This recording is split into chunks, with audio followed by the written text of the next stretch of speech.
Welcome to another exciting journey through time. Today we delve into the rich tapestry of English royalty. Our quest takes us from the dawn of English monarchy through the labyrinth of lineage, power and politics. We'll explore how and why the royals gradually lost their grip on governance, and how this fascinating journey shaped what we now know as the United Kingdom. This is a tale of crowns, thrones, and the ebb and flow of power. So, buckle up as we embark on this royal expedition. The roots of English royalty stretch back to the early medieval period. The first seeds were sown with the reign of Alfred the Great in the late 9th century.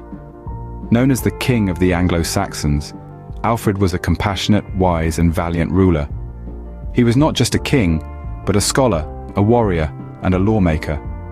His rule set the stage for the concept of a unified England, a nation that was more than just a collection of separate tribes.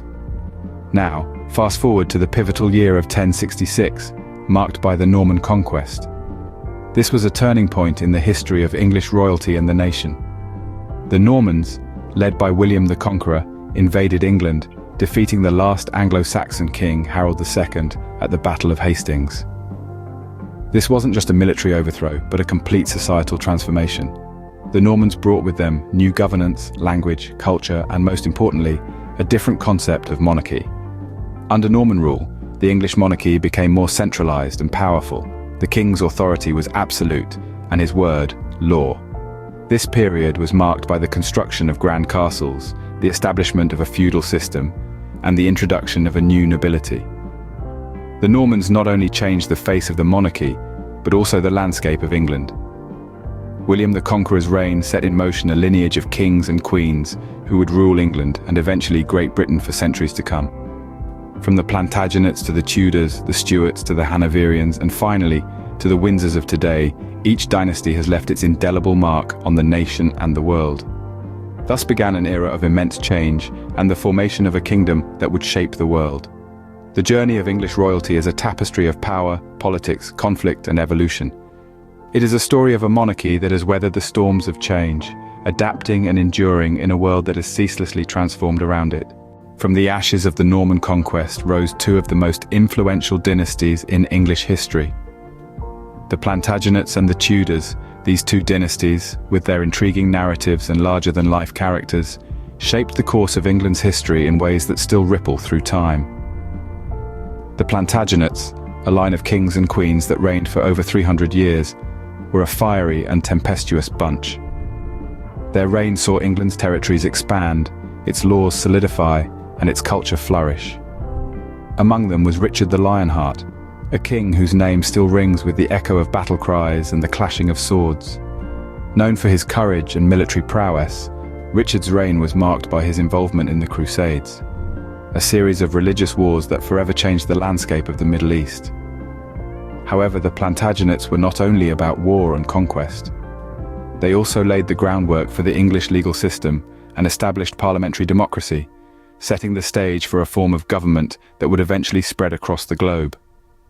As the Plantagenet line waned, the Tudors rose to take their place. This new dynasty, beginning with Henry VII, brought its own share of drama and change. Perhaps the most famous Tudor monarch, Henry VIII, is remembered for his 6 marriages and his break with the Catholic Church, which led to the establishment of the Church of England. The Tudors also gave us Elizabeth I, often referred to as the Virgin Queen.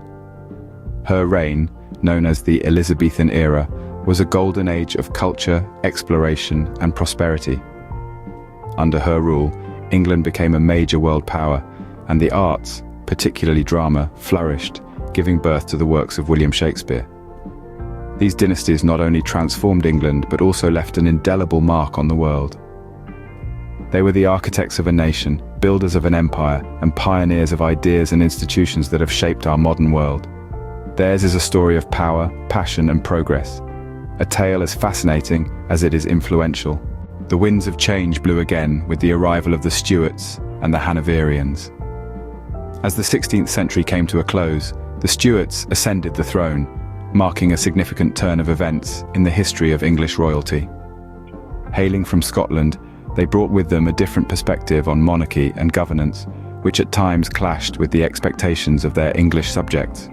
The tension between the monarchy and the Parliament reached its pinnacle during the reign of Charles I, leading to the English Civil War. This was a time of great turmoil, with the country divided and the monarchy's authority seriously challenged. The outcome? The execution of Charles I and the establishment of the Commonwealth under Oliver Cromwell. For the first time, England was without a king. But the monarchy was not to be discarded so easily.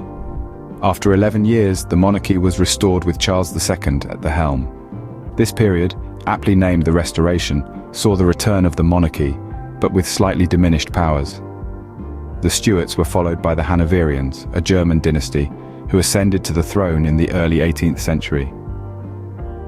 The Act of Union in 1707 under Queen Anne, the last of the Stuarts, was a monumental event during this period. This act unified England and Scotland into a single entity known as Great Britain, defining the political landscape for centuries to come. It was also during the Hanoverian reign that we see the gradual shift of power from the monarchy to the Parliament. The first two Georges, not being fluent in English and more interested in their German territories, allowed the Parliament to handle the day-to-day governance of the country.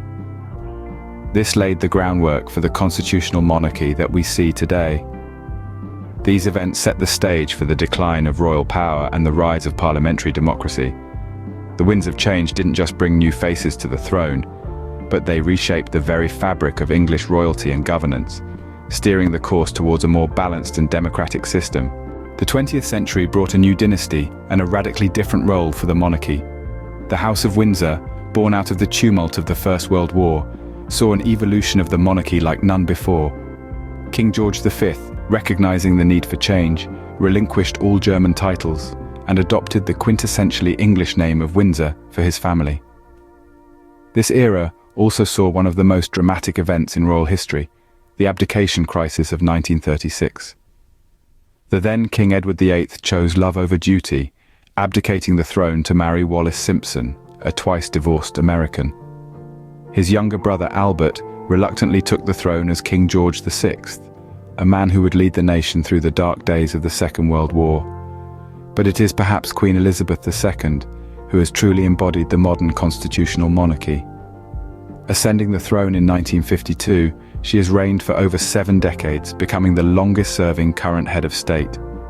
Her reign has seen immense change, from the decolonization of Africa and the Caribbean to the acceleration of devolution in the United Kingdom. Elizabeth II has navigated these changes with a steady hand, maintaining the monarchy's relevance while carefully balancing her constitutional duties. Despite the challenges and controversies that have marked her reign, she remains a beloved figure, a symbol of continuity and stability in a rapidly changing world. Under her leadership, the monarchy has adapted to the modern age, embracing digital communication and increasingly focusing on charitable work. Her children and grandchildren continue to modernize the institution, setting a new course for the monarchy in the 21st century. Today, the monarchy stands as a symbol of continuity, tradition, and national identity. From the reign of Queen Victoria to the current reign of Queen Elizabeth II, the House of Windsor has proved that the monarchy can adapt and endure, reflecting the spirit of the nation it serves. From Alfred the Great to Queen Elizabeth II, the journey of English royalty is a captivating tale. Over the course of more than 1,000 years, the monarchy has seen dramatic shifts in power and influence. It began with kings and queens who ruled with absolute authority. Their word was law. Then came turbulent times of civil wars and revolutions, prompting a gradual shift from absolute to constitutional monarchy. In our modern era, the monarchy's role is largely symbolic, yet it continues to hold a special place in the hearts of the British people. The crown serves as a link to the past, a testament to tradition and continuity in an ever-changing world. Despite the loss of political power, the monarchy has managed to reinvent itself, staying relevant and retaining its charm and allure. The crown may not wield the power it once did, but it remains an integral part of British identity. And there you have it, a whirlwind tour of English royalty. We've journeyed from the early beginnings through the times of the Plantagenets, Tudors, Stuarts, Hanoverians, and Windsors, right up to the modern monarchy. But remember, this is just the tip of the iceberg. There's so much more to explore about the intriguing history of English royalty. Each reign, each era, is a treasure trove of stories, of triumphs, tragedies, and turning points. Unearth the details, the intricacies that lie beneath the surface. Perhaps you'll find yourself captivated by the intrigue of the Tudor court, or maybe the constitutional changes during the Hanoverian reign will pique your interest. Engage with the rich tapestry of the past, and you'll find it's not just about kings and queens. It's about the people, the culture, the societal shifts that occurred under each reign. It's about understanding how the past has shaped the present. Feel free to dive into the comments section, share your thoughts, your favorite monarch, or an interesting tidbit you've discovered about English royalty. Let's foster a community of curious minds, eager to learn and share. And remember, history is a vast and fascinating landscape. There are countless more journeys to embark upon. So if you've enjoyed this exploration of English royalty and you're eager for more, don't hesitate. Don't forget to subscribe for more fascinating journeys through history. Until next time, keep exploring.